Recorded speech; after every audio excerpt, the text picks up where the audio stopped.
Topic పట్టండి. చాలా రోజులైంది కదా మనం మాట్లాడుకొని. మనం మిడిల్ ఇయర్ గురించి మాట్లాడుకుందాం. సో మనకి బౌండరీస్ ఉన్నాయి.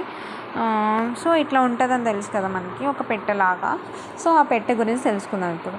సో లేటరల్ బౌండరీలో మనకి టింపానిక్ మెంబ్రేన్ ఉంటుంది. ఓకేనా. సో ఇక్కడ this is lateral boundary. Here there will be tympanic membrane, right. Just for rough guys. ఇక్కడ మనకి ఇది పోస్టీరియర్ వాల్. ఇక్కడ ఫేషియల్ నర్వ్ ఉంటుంది, కెనాల్. సో ఇక్కడ నుంచి మనకి ఫేషియల్ నర్వ్లో బ్రాంచే కాబట్టి కార్డా టింపాని ఇట్లా వస్తుంది అనమాట. సో అది. So and tympanic membrane divide అవుతుంది ఇట్లా మీసోటింపానం, హైపోటింపానం, ఓకే, ఎపిటింపానం 3గా డివైడ్ అవుతుంది. అవుతా middle ear around the tympanic orifice of the eustachian ట్యూబ్ని ప్రోటింపానం అని కూడా అంటాం అనమాట. Epitympanum or protympanum. So roof ఇక్కడ పైన గాయస్ ఇది రూఫ్ వచ్చేసి ఇదేంటి బ్రెయిన్. సో బ్రెయిన్ నుంచి ఇట్లా సపరేట్ అవుతుంది. టెగ్మెంట్ టింపాని యాక్చువల్లీ ఫామ్ చేస్తుంది రూఫ్ని. ఓకేనా. టెగ్మెంట్ యాంట్రీ అంటాం. టెగ్మెంట్ టింపాని కాదు, tegmen antri. Tegmen tympani only guys. Okay. It posteriorly extends to form the roof of aditus and antrum. ఓకేనా. Then floor will be here. ఇదేంటి jugular bulb and carotid artery separates the tympanic cavity from the jugular bulb. Anterior wall-లో 2 ఉంటాయి guys openings. separates the cavity from internal carotid artery. So దీంట్లో ఏంటి 2 ఓపెనింగ్సే guys. అది muscle ఏంటి tensor tympani muscle, and another thing is eustachian ట్యూబ్కి అనమాట second opening. Then posterior వాల్లోనే మాస్టాయిడ్ సెల్స్ ఉంటాయి అనమాట. P అని గుర్తుపెట్టుకోండి. ఇక్కడ ఒక బోనీ ప్రొజెక్షన్ కూడా ఉంటుంది. అండ్ ఆ డయాగ్రామ్ అంత మంచిగా లేదు, బట్ ఇక్కడ ఉంటుంది అనమాట. బిహైండ్ ఉంటుంది, facial canal behind. That is pyramid. Okay. Pyramid. ఇక్కడ tendon of the stapedius muscle attach to the stapes అనమాట ఇక్కడ. దాని తర్వాత అడిటస్, యాంట్రమ్ అవన్నీ. Attic communicates with the antrum అనమాట పోస్టీరియర్ వాల్లోనే. ఇక్కడ ఇట్లా గీస్తాం గాయస్ మనం అడిటస్ యాంట్రమ్ అని చెప్పేసి, అదే అనమాట. So facial nerve runs posterior wall just behind the pyramid. ఇందాక మాట్లాడుకున్నాము, బిహైండ్ ద పిరమిడే ఫేషియల్ నర్వ్ అనేది రన్ అవుతుంది. ఫేషియల్ రిసెస్ ఎందుకు ఉండాలి అంటే డైరెక్ట్గా మనము పోస్టీరియర్ వాల్ని టచ్ చేయకుండా డైరెక్ట్గా మిడిల్ ఇయర్కి వెళ్ళిపోవడానికి మనకి ఒక రహస్య ద్వారం ఉందన్నమాట. That is the facial recess అనమాట. ఇదేంటి అంటే depression in the posterior wall అనమాట, లేటరల్ టు ద పిరమిడ్. ఏది డ్యామేజ్ అవ్వకుండా ఈజీగా సర్జరీ చేసేసుకోవాలంటే మనం ఫేషియల్ రిసెస్ నుంచి వెళ్ళిపోతాం అనమాట. Medially by vertical part of the 7th nerve. ఓకేనా. మీడియల్ బౌండరీ ఏంటి దానికి facial recess lateral to the pyramid ఉంటుంది. మీడియల్గా vertical part of 7th nerve ఉంటుంది. ఓకేనా. అవుతుంది ఇందాకే చూసాం గాయస్. ఫోసా ఇంక్యుటిస్ ఉంటుంది, దాని దగ్గరనే ఈ కార్డా టింపాని ఫోసా ఇంక్యుటిస్కి పైన వెళ్తుంటుంది అనమాట. ఓకే.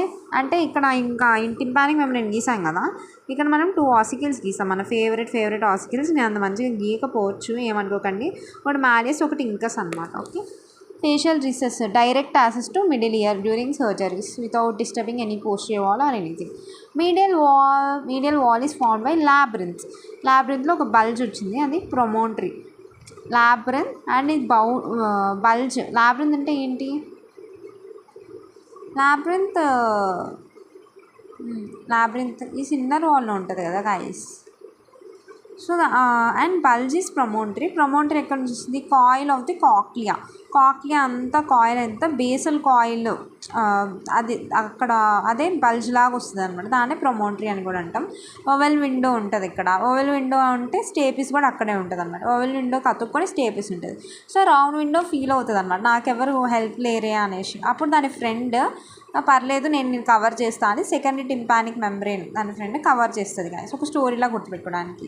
అండ్ ఫేషియల్ నర్వ్కి ఒక కెనాల్ అనేది ఉంటుంది అనమాట ఇక్కడ above the oval window. So oval విండోకి పక్కన స్టేపిస్ ఉంది, పైన ఒక కెనాల్ ఉంది. కెనాల్లో ఏముంది? ఫేషియల్ నర్వ్ ఉంది. ఓకేనా. దాని తర్వాత ప్రామినెన్స్. ఇప్పుడు ఏమవుతుంది, లేటరల్ సెమీ సర్క్యులర్ కెనాల్ ఒక ప్రామినెన్స్గా వస్తుంది. ఎక్కడ వస్తుంది అంటే above the canal for facial nerve. ఇప్పుడు ఫేషియల్ నర్వ్ కెనాల్ ఎక్కడ ఉంది అనుకున్నాం, ఓవెల్ విండోకి పైన ఉంది. దీని పైన లేటరల్ సెమీ సర్క్యులర్ కెనాల్ ఒక ప్రామినెన్స్ అనేది వస్తుంది అనమాట. Okay guys, and another thing, anterior to oval window medial wall ఒకటి ఉంటుంది అనమాట. Medial wall anterior to the oval window medial wall process cochleariformis అనేది ఉంటుంది అనమాట. Tensor tympani turning point for the handle of the malice. ఇక్కడ turn అయిపోయి handle of the malice ఎక్కడ, నా ఫ్రెండ్ ఎక్కడ అని అది టర్న్ అయ్యి అక్కడికి వెళ్ళి అటాచ్ అవుతుంది అనమాట. Cochleariform process marks the facial nerve అనమాట guys. First genu of the facial nerve. Genus ఉంటాయి గాయస్, మనకి ఫేషియల్ నర్వ్లో 4 జెనూస్ ఉంటాయి, మళ్ళీ మాట్లాడుకుందాం. సో ఫస్ట్ జెను మాత్రం ఇది కాక్లిఫార్మ్ ప్రాసెస్ మార్క్ అవుతుంది. So medial to the pyramid ఏముంటుంది, సైనస్ టింపానీ అనేది ఉంటుంది. అండ్ దీని boundaries subiculum and ponticulus. Medial to the pyramid ఏముంది, సైనస్ టింపానీ ఉంది. దీనిలో ప్రాసెస్ ఉంది subiculum below and ponticulus up. ఇప్పుడు లేటరల్ వాల్ గురించి మాట్లాడిన దాని నుంచి లేటరల్ వాల్ గురించి కూడా కొంచెం కవర్ చేశాం. ఇదే టింపానిక్ మెంబ్రేన్. ఇది ఏంటి, బోనీ అవుటర్ యాటిక్ వాల్ స్కూటమ్ని ఫామ్ చేస్తుంది. టింపానిక్ మెంబ్రేన్ ఎలా ఉంటుంది అంటే సెమీ ట్రాన్స్పరెంట్, ఒక విండోలా ఉంటుంది అనమాట middle ear. Right, it is possible to some structures చూడొచ్చు అనమాట of the middle year through normal tympanic membrane. Like long process of incus చూసుకోవచ్చు టింపానిక్ మెంబ్రేన్ నుంచి. ఇంకడో స్టెపిడియల్ జాయింట్ చూసుకోవచ్చు అండ్ రౌండ్ విండో చూడవచ్చు అనమాట. That's it guys about middle ear. Right, did you understand anything? If yes comment, okay, like and subscribe also. I just try to simplified, ఎందుకంటే ఇవాళ వైవాలు మనకి medial wall of the middle ear అడిగారు. మనం కొంచెం అట్లా చెప్పామన్నమాట. లైక్ ఓవెల్ విండో ఉంటుంది, రౌండ్ విండో ఉంటుంది, అట్లా చెప్పాము. కానీ ఇంకా అంటే అండ్ టింపానిక్ ప్లెక్సిస్ కూడా ఉంటుంది గాయస్. ఇక్కడ 9th నర్వ్ అనేది వచ్చి జాకబ్సన్ నర్వ్ అని కూడా అంటాం దీన్ని. ఎందుకంటే ఇట్లా వచ్చి మొత్తం ఫ్లెక్స్ అనేది ఫామ్ చేస్తుంది. అండ్ ఈ పైననే ఉంటాయి ఓవెల్ విండోస్, రౌండ్ విండోస్ చెప్పుకున్నట్టు, ఈ స్టేపీస్ అంతా అతుక్కోవడం, ఈ పైన ఫేషియల్ కెనాల్ ఉండడం, అట్లా ఉంటుంది అనమాట. ఓకేనా, అది ఇట్లా వచ్చి ఇట్లా పోస్టర్ వాల్ గుండా కూడా వెళ్తుంది అనమాట. అంతే guys, just some rough and some brief and some more details given in this video. So hope you like it guys. Bye.